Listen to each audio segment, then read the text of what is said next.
네, 저희들이 에베소서 말씀을 계속 살펴보고 있는데 사도 바울은 이제 3절부터 찬송하리로다 라고 하면서 이제 삼위일체 되시는 하나님께서 우리에게 어떻게 하늘에 속한 모든 신령한 복을 주셨는가 라는 것을 고백을 하고 있습니다. 그래서 3절부터 이제 6절까지 말씀은 성부 하나님께서 주신 복입니다. 이제 첫 번째 복은 창세 전에 우리를 택하셨습니다. 그리고 두 번째는 우리를 예정하셔서 그분의 아들과 딸, 자녀들이 되게 하셨습니다. 그런데 이 놀라운 복을 주신 이유가 뭔가 하면 6절에는 이렇게 이야기를 했습니다. 이는, 그 이유와 목적은 뭔가 하면 마지막에 보시면 그의 은혜의 영광을 찬송하게 하려는 것이다. 하나님께서 복을 주신 이유는 우리가 그분의 영광스러운 은혜를 찬송하게 하려는 것이다. 하나님께서 우리에게 복을 주신 것은 단순히 우리를 성공하고 건강하게 만들어주는 것, 그게 목적이 아닙니다. 하나님께서 신령한 복을 주신 것은 이제 하나님의 그 영광스러운 은혜를 찬송하도록 하나님이 복을 주셨습니다. 그런데 이 은혜는 어떻게 주어지느냐? 7절 앞부분을 6절 앞부분을 보시면 그가 사랑하시는 자 안에서, 이 사랑하시는 자는 예수님이십니다. 하나님께, 성부 하나님께서 그 사랑하시는 자 예수님 안에서 우리에게 지금도 거저 주시고 있습니다. 그래서 은혜는 어떻게 내 것이 되느냐? 하나님의 사랑하시는 자 예수님 안에서 지금도 거저 우리에게 주어지고 있습니다. 그래서 사도 바울은 이제 6절을 통해 성부 하나님께서 복을 주신 이유는 그분의 영광스러운 은혜를 찬송하게 하려 합니다. 그렇게 고백한 다음 이제 7절부터는 성자 예수님께서 주신 복을 우리들에게 고백하고 있습니다. 가르치고 있습니다.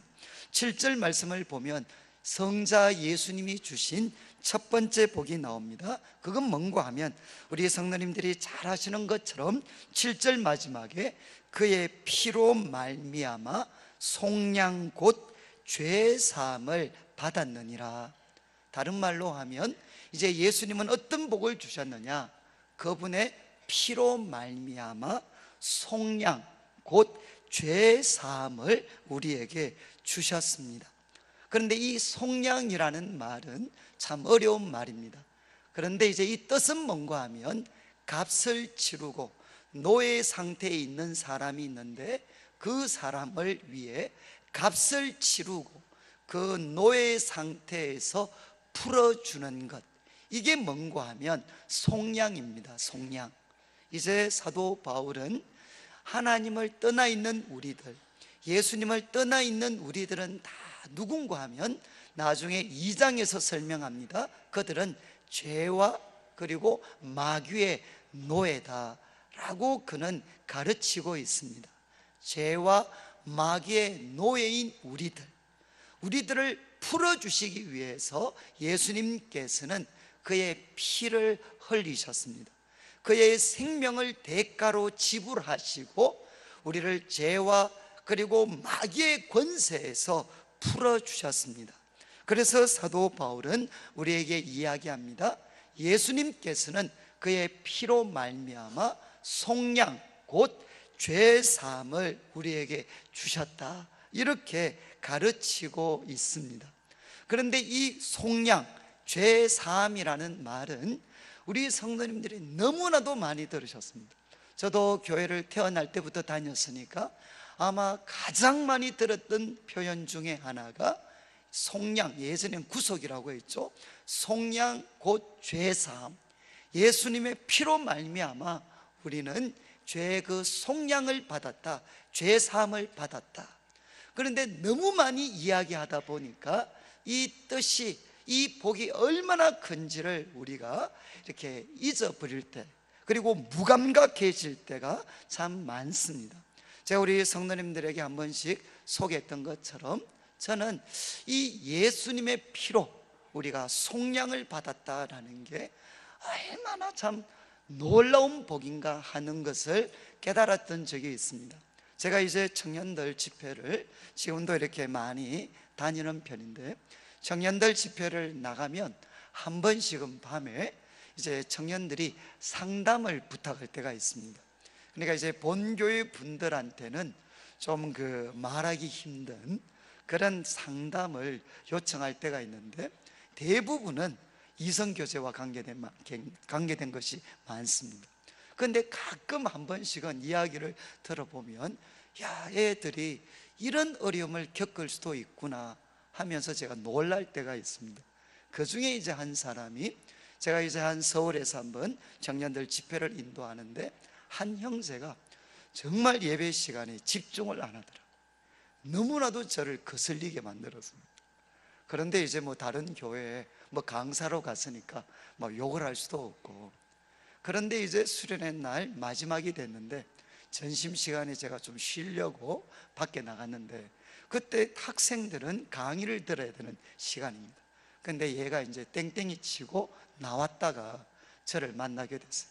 이 원수는 외나무 다리에서 만난다고 이렇게 딱 만났어요. 그런데 걔가 저한테 인사를 하더니만 갑자기 이런 이야기를 했어요. 목사님, 저 때문에 신경 쓰이시죠? 또 이렇게 이야기. 또 이런 애들이 알 건 다 압니다. 알 거는. 그래서 제가 야, 너 그거 어떻게 아냐? 정말 내가 집회를 하는데 너무너무 신경이 쓰인다. 그러니까 그 친구가 저한테 했던 말이, 전도사님, 목사님, 저는 포기하십시오. 저는 안 됩니다. 이렇게 이야기를 했어요. 그래서 제가 아니 포기할 때 포기하더라도 이유는 좀 알고 포기를 하자. 그러니까 그 학생이 자기 이야기를 했습니다. 자기가 이제 집안 이야기를 하는데 아버님이 장로님이시고 어머님이 권사님이셨어요. 그리고 중등부 때까지는 회장을 했던 애였습니다. 그런데 얘가 고등학교 때 중학교 2학년 때 놀게 됐습니다. 친구를 잘못 만나서 옆으로 이제 좀 새게 됐어요. 그러니까 공부를 안 했죠. 그런데 우리 성도님들 기억하시는 것처럼 예전에는 이제 고등학교를 가려면 연합고사를 쳐야 될 때가 있었습니다. 저희들 때는 본고사가 이제 없어지고 연합고사를 칠 때, 그때는 연합고사를 쳐서 인문계를 가려면 먼저 성적이 그래도 한 중간 이상은 돼야만 인문계 원서를 써줍니다. 그리고 원서 썼는 애들이 연합고사를 쳐서 이제 고등학교를 진학하게 되는데, 얘가 공부를 안 했으니까 학교에서 고등학교 원서를 안 써줬어요. 인문계 원서를 안 써줬습니다. 집도 좋고 얘 인물도 정말 잘생겼어요. 그런데 이제 자존심은 있으니까, 그래서 부모님들한테 사정해서 이제 부모님이 학교 오셔서 선생님한테 떨어져도 우리가 책임질 테니까 제발 원서는 써달라. 그래서 얘가 이제 고등학교 인문계 원서를 썼습니다. 그런데 얘가 시험 합격할 수 있겠습니까? 밑바닥인데. 그럼 여러분, 우리들의 능력으로 안 될 때는 뭘 해야 됩니까? 뭘 해야 되죠? 기도를 해야 됩니다. 그런데 잘 한번 생각해 보십시오. 공부 안 하고 기도하면 합격할까요? 떨어질까요? 공부 안 하고 기도하면 합격하겠습니까? 떨어지겠습니까? 상황마다 다른데, 또 이제 얘 같은 경우는 또 애들이 다 압니다. 하나님은 의로운 분이시기 때문에 공부 안 하고 기도하면 떨어질 거다라는 것을 얘들이 알았어요. 그래서 이제 고등학교는 가야 되겠고 실력은 안 되고 하나님께 기도해도 안 들어주실 것 같고, 그래서 얘가 결단을 합니다. 그날 밤에 뭐라고 기도를 했느냐? 원서 쓰고 누구한테 기도했는가 하면 마귀한테 기도를 했어요. 그래서 얘가 이제 밤에 마귀야 네가 살아있으면 나 고등학교 보내줘라, 이렇게 기도를 했습니다. 이 기도가 응답이 됐을까요? 안 됐을까요? 놀랍게 응답이 됐어요. 이거 따라 하시면 안 됩니다. 또 시험 치는 애들. 그러니까 얘는 마귀한테 기도를 해서 응답을 받았어요. 참 좋은 성적으로 고등학교를 합격을 했습니다. 그러니까 엄청난 일이 일어났죠. 부모님들은 감사한금을 드렸는데 근데 문제는 그날 밤에 생겼어요. 그날 밤에 누가 찾아왔겠습니까? 마 선생님이 찾아오셨어요. 마 선생님이 찾아오셔서 뭐라고 이야기했느냐? 내가 너의 기도를 들어줬다. 그러면서 그 다음 말이 뭔가 하면, 그러니까 너는 내 것이다, 이렇게 이야기를 했어요. 그러면서 이제 걔를 영적으로 짓밟기 시작했어요. 그러니까 밤마다 찾아와서 영적으로 짓밟습니다. 그러니까 이 애가, 고등학교 올라간 애가 이걸 견딜 수 있겠습니까? 그리고 이런 애가 공부를 할 수 있겠습니까? 그래도 어떻게 해서 그냥 뭐 이렇게 대학은 어떻게 들어간 것 같아요. 제가 만났을 때는 한 대학교 3학년, 4학년 정도 됐을 무렵인데, 이제는 너무 괴로우니까 애가 술을 먹습니다. 부모님한테 이야기할 수 있겠습니까? 교역자들한테 이야기할 수 있겠습니까? 그러니까 고등학교, 대학교 시절을 엉망으로 보냈어요. 그러니까 말씀을 들을 때 딴짓하는 게 당연하잖아요. 그렇게 이야기를 해놓고 저보고 이제 제가 결론을 내렸습니다. 목사님, 제가 누군지 아시죠? 마귀에게 기도해서 응답받고 최소한 6, 7년 동안 마귀에게 종로로 됐던 사람입니다. 이제 저를 포기하십시오 라고 이야기했어요. 그래서 저도 이야기해 줬습니다. 너 진짜 나쁜 놈이다. 내가 살다가 마귀한테 기도해서 응답받은 놈 네가 처음이다 이제. 그리고 나서 제가 이야기를 했습니다. 근데 한번 생각을 해봐라. 여기 저울이 있다. 저울이 있는데 이 저울 한쪽 끝에는 마귀한테 기도를 하고 응답받고, 그리고 6, 7년 동안 노예 생활한, 마귀의 종된 생활을 한 죄를 얹으면 어떻게 되겠냐? 저울이 있는데 한쪽 끝에 얹으면 그냥 팍 내려가죠. 그리고 또 이 저울 반대쪽에는, 이제 생각해라, 저울 반대쪽에는 예수님의 피를 한번 올려보자. 그러면 저울이 어느 쪽으로 기울겠냐? 제가 질문을 했어요. 그러니까 또 이런 애들이 머리가 잘 돌아갑니다. 한참 생각하더니만, 아니 목사님 그 말이라고 합니까? 예수님의 피로 피 쪽으로 기울어지죠. 그래서 제가 대답을 해줬어요. 야, 네가 마귀한테 기도해서 응답받고, 그리고 지난 6, 7년 동안 종노릇 한 거, 그 엄청난 죄야. 그렇지만 예수님의 피는 그것보다 더 무겁고 더 가치가 있어. 이 예수님의 피는 너의 그 모든 죄를 능히 덮고 그 죄에서 너를 풀어줄 수 있어. 사랑하는 성도님들, 속량이라는 것은 바로 이것입니다. 우리들의 힘으로는 우리들의 죄를 씻을 수가 없습니다. 아무리 선행을 하고, 아무리 잊으려고 노력을 하고, 아무리 발부둥을 쳐도 우리가 범한 죄는 우리들의 힘으로 씻을 수가 없습니다. 그 죄가 우리들의 인생을 노예로 만들고 있습니다. 그런데 하나님께서 하신 가장 놀라운 일이 무엇이냐? 그의 아들 예수님을 보내주셨고, 그 예수님께서 우리들의 모든 죄를 짊어지시고 십자가에 피 흘려 돌아가셨습니다. 그래서 그 피로 말미암아 우리는 속량, 값을 치르고 풀어주는 이 속량, 곧 죄사함을 얻게 되었습니다. 그러니까 예수님의 피로 말미암아 속량 곧 죄사함을 받은 우리들은 어떻게 살아야 되겠습니까? 말씀을 통해서 우리는 세 가지로 정리할 수 있습니다. 이제 우리 처음 자막 고린도후서 5장 17절 말씀이 나오는데, 우리 성도님들 너무 잘 아시는 말씀입니다. 말씀에 보면 이렇게 되어 있습니다. 그런즉 누구든지, 그런즉 잘 보십시오. 그런즉 누구든지 그리스도 안에 있으면, 예수님 안에 있으면 새로운 피조물입니다. 이전 것은 지나갔습니다. 보라, 새 것이 되었습니다. 사도 바울은 우리에게 가르칩니다. 누구든지 그리스도 안에 있으면, 우리들의 죄를 대신 지시고 십자가에 피 흘려 돌아가신 예수님, 그 예수님 안에 있으면 우리는 새로운 피조물입니다. 그리고 새 것이 되었습니다.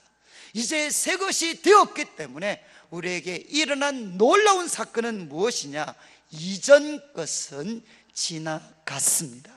우리의 과거는 예수 그리스도의 피로 말미암아 깨끗하게 청산되어졌다는 것입니다. 저는 이제 우리 청년들이나 우리 성도님들을 만나서 이야기를 하다 보면 정말 많은 분들이 표현이 그런데 과거에 발목이 잡혀서 살아가시는 분들이 참 많습니다.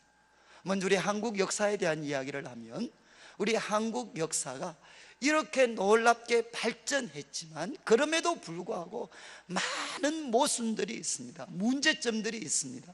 그런데 이 많은 문제와 모순은 어디서 시작되나? 그러면 대부분 사람들이 합의를 보는 게 뭐냐?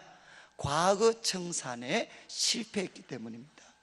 우리가 일제 식민지 시대를 거치면서 그 식민지 시대에 앞장섰던 사람들, 그런데 우리가 해방을 경험하면서 그 일제 잔재를 청산하지 못했습니다. 그리고 이제 6.25 사변이 터지고 그리고 또 정권이 있다가 또 혁명이 일어났어요. 4.19를 통해 혁명이 일어났지만 역시 이 과거의 잔재들을 우리가 청산하지를 못했습니다.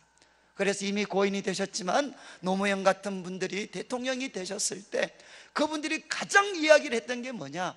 과거사 청산위원회였어요. 저는 이 부분에 대해서 다 동감하지는 않지만 그러나 많은 분들이 왜 한국 사회가 이런 어떤 모순과 부조리가 있느냐, 그 뿌리를 뜯어먹어 가보면 과거 청산에 실패했기 때문이다. 그런데 개인의 삶도 똑같습니다. 우리들이 정말 발부둥을 치지만 우리가 더 앞으로 나아가지 못하는 이유가 뭐냐? 우리들에게도 과거가 있습니다. 쓰라린 실패의 과거, 쓰라린 상처의 과거가 있습니다. 그것을 우리가 예수 그리스도의 피로 청산하지 못했기 때문에, 과거에 발목 잡혀서 살아가기 때문에 우리들의 삶에 발전이 없어요. 저는 우리 청년들 만나보면 그런 이야기하는, 목사님 저 안 됩니다. 왜? 저 고등학교 때 어떤 친구 만나서 옆으로 샜을 때 그때 이미 내 인생은 끝장났습니다. 저는 그때 공부를 못하게 됐고 그리고 제대로 진학도 못했고, 그래서 지금 내 모습을 보십시오. 나한테 무슨 미래가 있겠습니까? 그리고 적지 않은 여자분들 중에는 이야기합니다. 목사님 저는 안 됩니다. 저는 고생해도 쌉니다. 왜? 많은 사람이 그렇게 말렸는데 내가 안 믿는 사람하고 그렇게 우겨서 결혼했습니다. 내가 어떻게 잘 될 수가 있겠습니까? 그리고 어떤 분들은 이야기합니다. 나는 저 사람하고 결혼하는 순간 이미 내 인생 끝장났습니다. 그리고 많은 남자분들은 내가 한번 사업에 실패하고 누구한테 속임수 넘어갔을 때 그때 내 인생은 끝장났습니다 라고 이야기하는 많은 분들이 있습니다. 사랑하는 성도님들, 기억하십시오. 그 모든 쓰라린 상처와 실패까지도 우리들의 힘과 노력은 덮을 수 없지만 무엇은 덮을 수가 있느냐? 예수님의 피는 그것을 덮고, 그 과거 쓰라린 실패와 상처로부터 예수 그리스도의 피는 우리를 자유롭게 해방시켜 줄 수가 있습니다. 그래서 저는 제가 말씀을 드렸죠. 저는 주님을 만났을 때 내 자신이 너무나도 부끄러워 견딜 수가 없었습니다. 다른 사람들이 볼 때는 괜찮은 대학을 다니고 성실하게 살아가는 것 같았지만 내가 내 자신을 볼 때는 도저히 눈 뜨고는 제 자신을 보고 견딜 수가 없었습니다. 그때 주님께서 제게 찾아오셔서 말씀을 하셨어요. 나는 너를 절대로 부끄러워하지 않는다. 그때 주님께 질문을 했죠. 주님, 내 같은 이 모순 덩어리를 어떻게 하나님께서, 의로우신 하나님께서 기뻐하지 않을 수가 있습니까? 그때 주님이 저에게 다 주신 답변이 뭔가 하면, 나는 너를 볼 때마다 그리스도를 통해서 보고 있어. 나는 너를 볼 때마다 그리스도를 통해서 보고 있어. 너는 누군가 하면 그리스도 안에 있어. 그리스도 안에. 나는 그리스도 안에 있기 때문에 주님이 저를 보실 때는 저의 어떤 이 벌거벗고 모순 덩어리의 모습이 아니라 예수님의 피로 덮고 있는 저를 주님은 보셨어요. 그래서 이 예수님 때문에 하나님은 저를 보시고 의롭다, 너는 내 사랑하는 아들이다 말씀해 주셨습니다. 그래서 제가 실패하고 넘어질 때마다 하나님께 질문을 합니다. 하나님, 이런 나 자신입니다. 나 오늘 또 실패했습니다. 하나님 저 부끄럽지 않습니까? 저 같은 사람 부끄럽지 않습니까? 그러면 주님께서 묻습니다. 야, 나도 한 가지 물어보자. 너 그리스도 안에 있니? 너 그리스도 안에 있냐? 그러면 제가 답변하죠. 하나님, 저는 다른 거는 모르지만 내 삶이 실패하고 넘어졌지만 저 하나 분명한 것은 저 예수님 믿고 있습니다. 예수님의 피가 저를 듣고 있는 거 저 믿습니다 라고 고백하면 언제나 하나님이 말씀하셨어요. 그리스도 안에 있는 너는 의롭다. 그리스도 안에 있는 너를 나는 부끄러워하지 않는다 말씀해 주셨습니다. 저는 예수님을 믿고 나서 발견했던 가장 큰 기쁨이 무엇이냐? 누구도 지울 수 없는 과거의 쓰라린 실패, 과거의 쓰라린 상처가 있는데 이것을 예수님의 피는 덮어주실 수가 있습니다. 예수님의 피는 우리를 거기에서 자유케 하실 수가 있습니다. 사도 바울은 우리에게 이야기합니다. 예수님 통해 속량받은 성도는 어떻게 살아야 되느냐? 우리의 쓰라린 상처, 쓰라린 실패, 쓰라린 기억, 이 모든 것들에 무엇을 뿌려야 되느냐? 예수님의 피를 뿌리면서 그것을, 그 과거를 주님의 이름으로 청산하며 살아가야 됩니다. 그리고 두 번째, 우리가 자막이 나오는데 베드로전서 1장 18절 19절을 보시면 지금 말씀드렸던 이 속량에 대해서 베드로는 이렇게 가르칩니다. 너희가 알거니와 너희 조상이 물려준 헛된 행실, 그 헛된 행실에서 대속함을 받은 것은, 이 대속이 속량입니다. 속량을 받은 것은 은이나 금같이 없어질 것으로 된 것이 아니요 오직 흠없고 점없는 어린 양 같은 그리스도의 보배로운 피로 된 것이다. 그러니까 하나님께서 우리를 조상적부터 물려받았던 그 헛된 행실에서 값을 치르고 풀어주셨는데, 그 치루었던 값은 뭔가 하면 금이나 은같이 썩어질 보배로 우리를 구속하신 게 아니고 흠도 없고 점도 없는 예수 그리스도의 피로 하나님은 우리를 속량해 주셨습니다. 요즘 이제도 운동을 좋아하니까 요즘 이제 그 야구나 아니면 뭐 이런 농구나 이런 시즌이 끝나고 나면 자주 나오는 말이, 소위 어떤 유명한 선수가 어느 팀으로 이적하게 되나, 그리고 그 이적할 때 이적료를 얼마나 받나, 이런 것들이 뉴스에 오를 때가 많습니다. 성도님들, 한 유명한 축구 선수가 A라는 팀에서 B팀으로 이적할 때 그때 B팀은 이적료를 지불합니다. 그 지불했던 이적료는 뭐가 되느냐? 그 선수의 몸값이 됩니다. 그래서 어떤 한 유명한 축구 선수가 맨체스터 유나이티드에서 바르셀로나로 이적하면서 예를 들어서 500억을 받았다. 그러면 그 선수의 몸값은 500억이 됩니다. 자, 이것은 오늘 이 말씀에도 적용할 수 있습니다. 우리는 과거 어느 팀, 어느 조직에 속했나? 마 선생님 팀에 조직했습니다. 우리는 마 선생님의 조직, 그 팀에 속해져 있었는데 우리는 지금 하나님의 팀에 속하게 됐어요. 그 팀으로 이적하게 되었습니다. 그러면 지불한 몸값이 얼마겠습니까? 지불한 금액이 얼마겠습니까?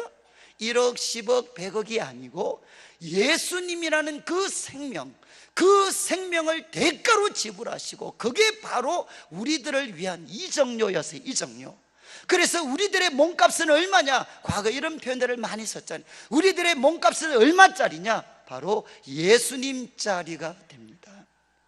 저는 제가 예수님 만나고 나서 제 모든 과거가 주님의 이름으로 용서함을 받았다, 덮여졌다, 청산되어졌다, 이게 너무나도 기뻤지만 그 다음 기쁨은 뭔가 하면 저 자신의 가치였어요. 여러분도 여기도 그렇지 않나요? 우리 학생들 같으면 성적 좀 좋으면 가치 있는 것 같고, 성적이 안 좋으면 가치가 없어진 것 같고, 그리고 우리 남편 되시는 분들 돈 좀 많이 벌면 가치 있는 것 같고, 그리고 돈을 제대로 벌지 못하면 가치 없는 것 같고, 그리고 여자분들도 뭐 여러 가지 부분에서 어떤 부분에서는 가치 있는 것 같다가 그 조건이 없어지면 가치 없는 것 같아요.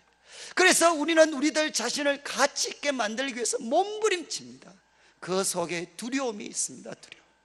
그런데 예수님 만나고 나서 여러분, 제 자신의 가치, 제 자신의 가치는 어디에 있습니까?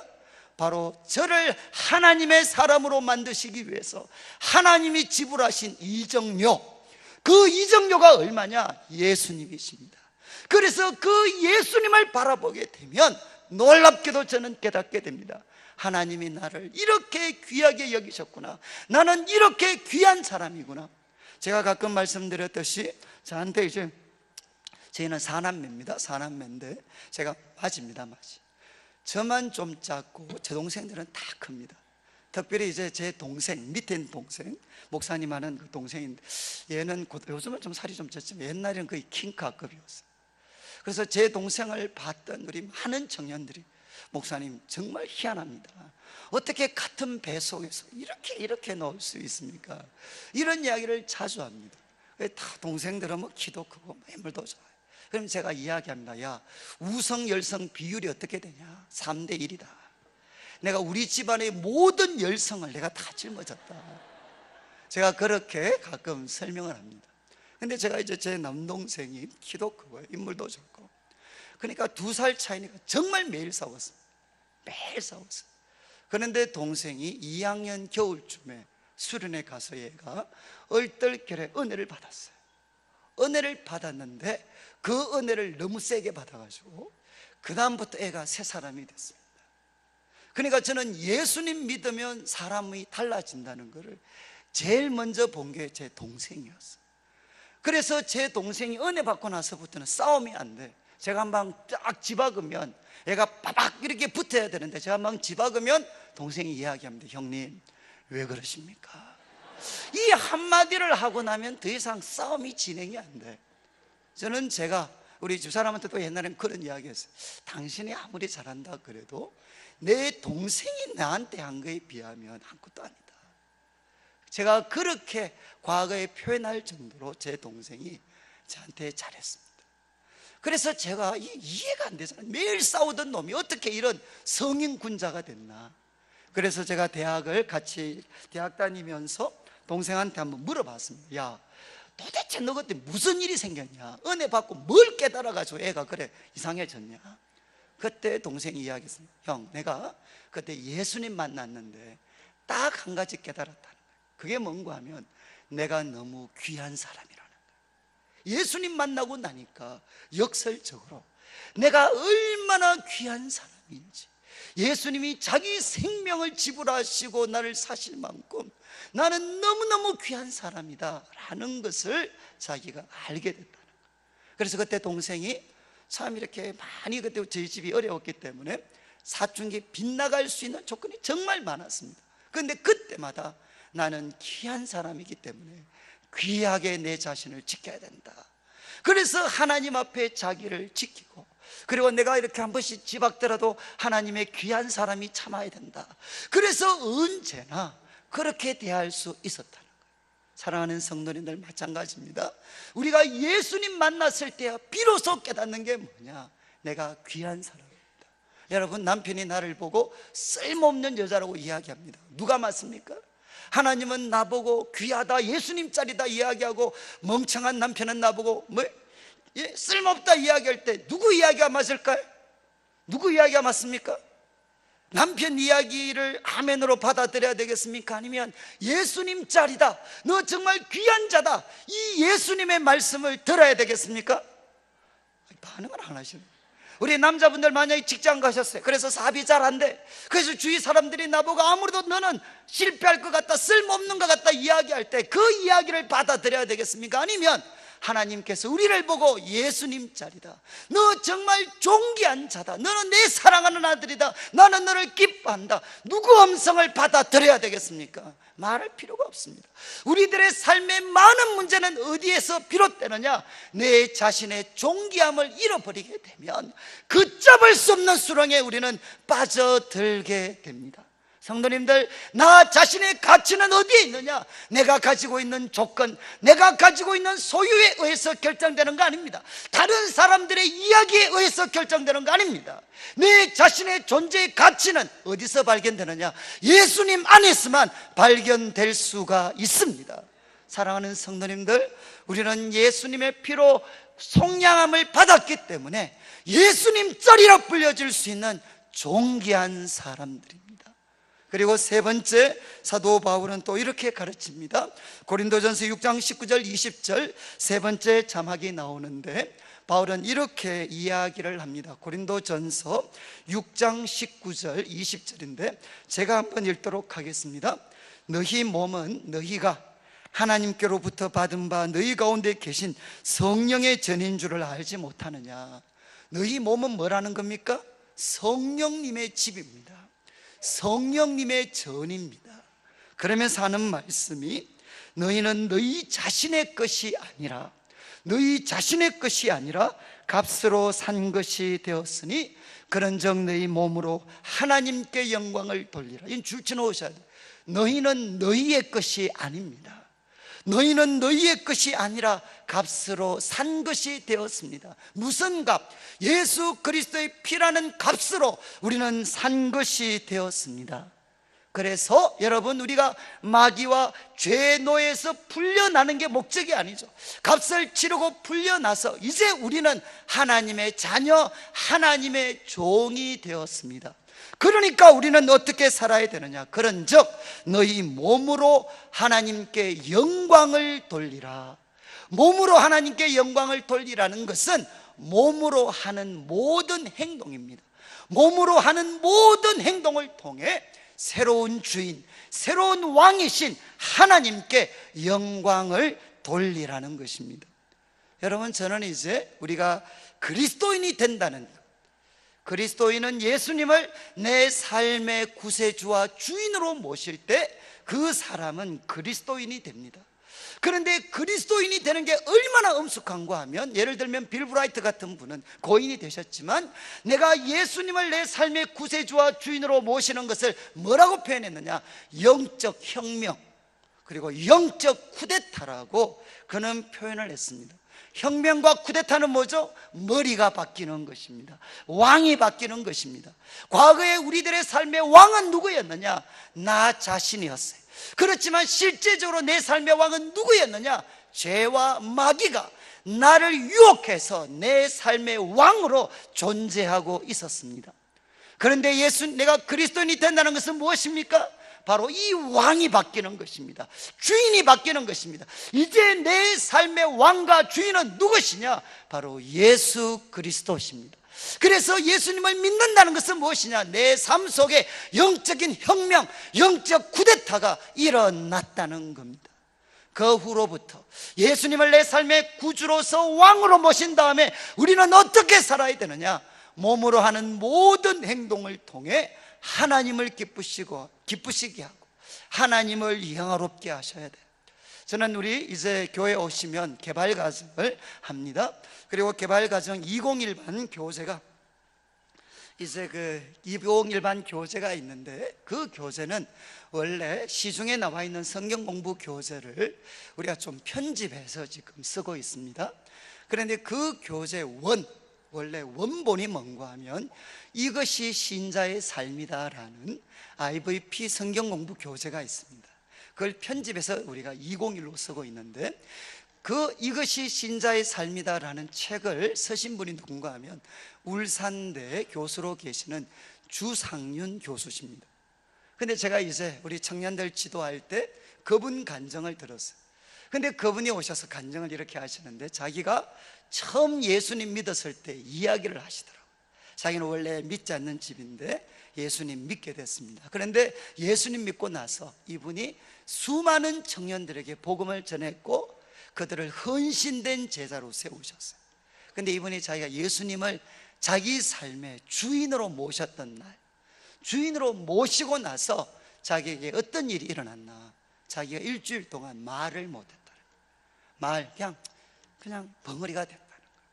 그런데 말은 할 수 있는데 일주일 동안 말을 못했다는 거예요. 왜 말을 못했느냐? 이때까지 대학생이 되어서 주님 만날 때까지 항상 어떻게 말했습니까? 내가 하고 싶은 말을 했습니다. 내가 하고 싶은 말. 그런데 주인이 바뀌었잖아요. 예수님이 내 삶의 주인이 되셨잖아요. 그러면 이제부터 어떤 말을 해야 되겠습니까? 주님이 기뻐하시는 말을 해야 됩니다. 근데 해본 적이 없잖아요. 그러니까 어떻게 하면 새로운 주인이신 예수님, 그분 기뻐하시는 말을 할 수 있을까? 이분이 일주일을 생각해도 답이 없더라고요. 그런데 시간이 지나니까 한두 마디 생각이 나고, 야, 내가 이 말을 하면 우리 주인이신 예수님이 기뻐하시겠구나, 그 한두 마디를 하기 시작하는데 사람들이 놀라게 되고 그 주위에 변화들이 일어나더라는 거예요. 사랑하는 성도님들, 내가 그리스도인이 된다는 것은 바로 이것입니다. 주님께서 그분의 피로 값주고 우리를 사셨기 때문에 이제 우리는 하나님의 소유고 하나님의 종입니다. 우리는 어떻게 살아야 되느냐? 몸으로 하는 모든 행동을 통해서 그분을 기쁘시게 하는 말과 행동을 하며 우리는 살아가야 된다는 겁니다. 이제 말씀을 좀 마무리하려고 하는데, 우리는 예수님의 피로 속량을 받았습니다. 그래서 우리의 어두웠던 과거 예수 그리스도의 이름으로 청산하셔야 됩니다. 그리고 두 번째는 나는 예수님 짤입니다. 이 어두운 세상, 그러나 세상이 어떤 예를 이야기하더라도 바로 우리의 보배가 되시는 예수님 바라보면서 귀중하게 살아가셔야 돼요. 귀중한 사람답게 살아가셔야 됩니다. 세 번째는 우리의 새로운 왕이신 예수님, 우리가 하는 모든 행동을 통해 그분을 기쁘시게 해야 됩니다. 그런데 제가 이제 외국에서 영성신학이라는 걸 공부하고 또 하나님의 뜻을 분별하는 것, 이 주제를 갖고 제가 이제 논문을 썼습니다. 근데 논문을 쓰면서 많은 책을 읽었는데 그 중에 하나 제가 충격적인 거를 제가 공부를 하다가 발견을 했어요. 그게 뭔가 하면 우리가 처음 예수님 만났던 순간이 있습니다. 예수님 만났을 때는 그분의 피로 씻음받고 속량 제사함받고 하나님의 자녀가 되는 놀라운 날입니다. 누구나 그런 날이 있습니다. 그런데 예수님 처음 만난 날은 과거 우리가 그냥 구원받을 때 그때만 이해한 것이 아니다. 내가 예수님 처음 만난 날은 바로 오늘을 위한 것이다. 우리 성도들의 평생을 위해서 하나님이 그 날을 주셨다, 이렇게 이야기를 했어요. 그러면서 내가 지금 내리는 판단과 선택이 하나님을 기쁘시게 하는 건지 아닌지는 뭘 보면 아느냐? 그거 알고 싶으면 자기 마음을 예수님 처음 만났을 때 그 날로 돌아가면 된다는 겁니다. 그래서 제가 한번 해봤어요. 제가 여러 가지 이걸 해야 되나 말아야 되나. 그래서 제가 그 책에서 가르치는 대로 예수님 처음 만난 날을 생각을 했어요.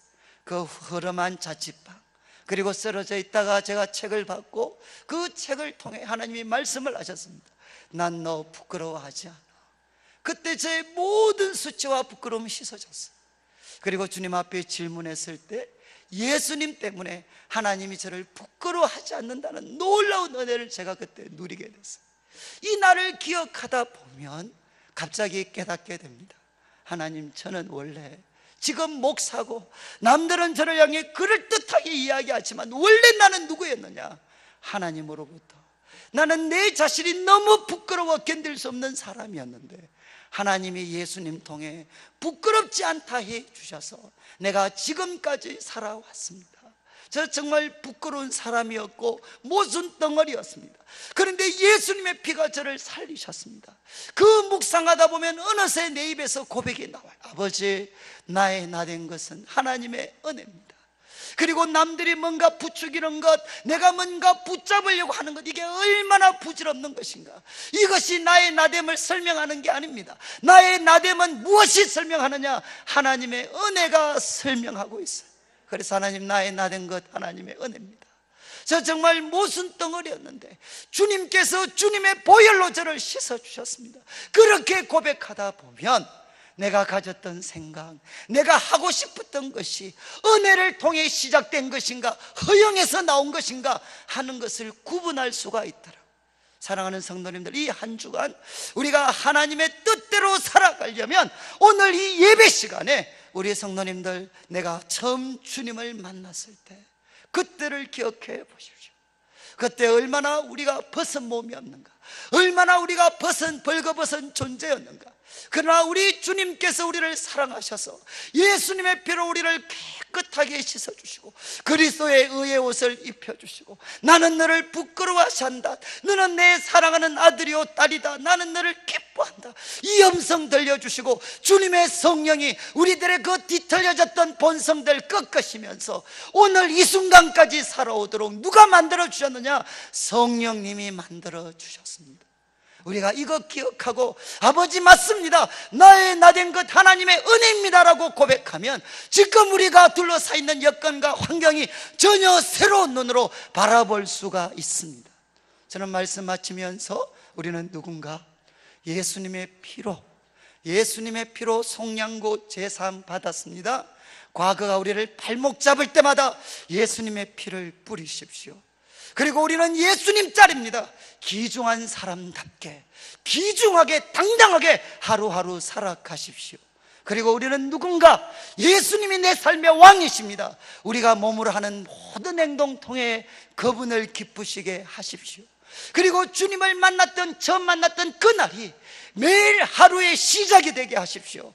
그래서 우리들의 입에서 아버지 맞습니다, 나의 나된 것은 하나님의 은혜입니다, 우리 성도님들이 기쁨과 감사와 찬양의 고백 가운데 하루하루 하나님의 사람답게 거룩하게 믿음으로 승리해 가시기를 주님의 이름으로 축복합니다.